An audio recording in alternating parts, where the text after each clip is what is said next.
Is that right? Is that what I'm meant to do?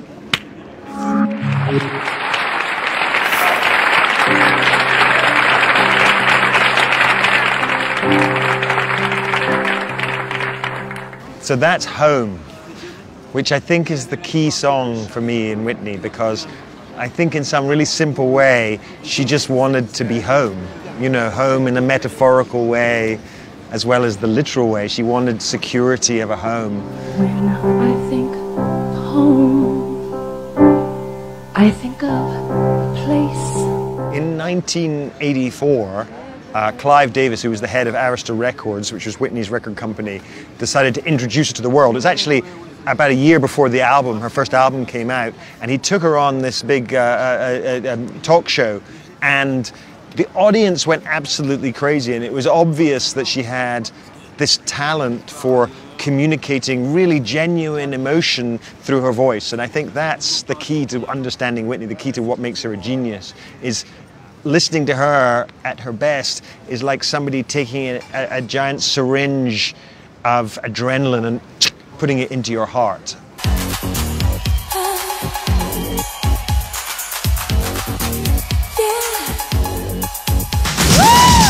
This is maybe everyone's favorite Whitney Houston song, I Want to Dance with Somebody. And this is still like one of the great dance songs of all time. And you can't help but have a smile on your face and get up on the dance floor with it. And I think it represents her at the best of times, you know. She's the biggest female star in the world. She's sold millions of records, 7 consecutive #1s, more than the Beatles and Elvis. You know, she is the biggest thing in the world when this song comes out. And it's so joyful and so innocent seeming. It's so hard to imagine how she went from the person who sang that song to the person who died in the way that she died, you know, 20 years later. You know, she was also kind of ostracized and hated for being too white. That's what people said. They called her Whitey Houston. Because she'd been at a school that was a very predominantly black school, where she'd been bullied for being too white already, it really, really hurt her when people started to say Whitey Houston. And some people would say that that's maybe why she then hooked up romantically with Bobby Brown, because Bobby Brown was the most macho African-American kind of dangerous guy. Nobody could be more black than him in a way. I think that racial insecurity was one of the things that really haunted her whole life.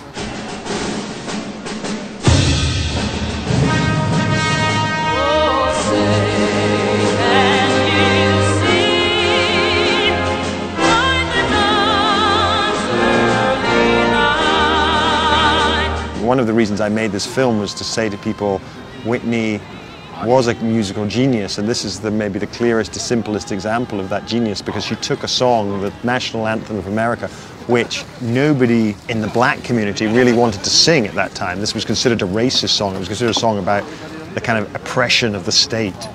And she turned that song, a warlike song, into a song about freedom.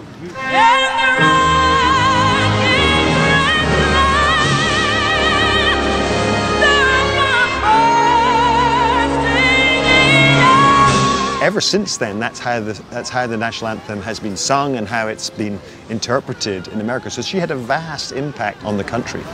From the moment I saw you, I went out on my mind. Oh, I never believed in love at first sight. I'm Your Baby Tonight. This is Whitney at her most confident and her most, I guess, sexual in a way. Although Whitney, one of the interesting things about her, she's so beautiful, but she's very unsexual. It's one of the things that made me begin to think that maybe there's something troubled in her past, because she seems so lacking in physical confidence about herself, even though she's so beautiful. And you never really see her be sexy. But at this point, when she did I'm Your Baby Tonight, she felt much more at ease with herself. It's the only time that maybe you see that in her career.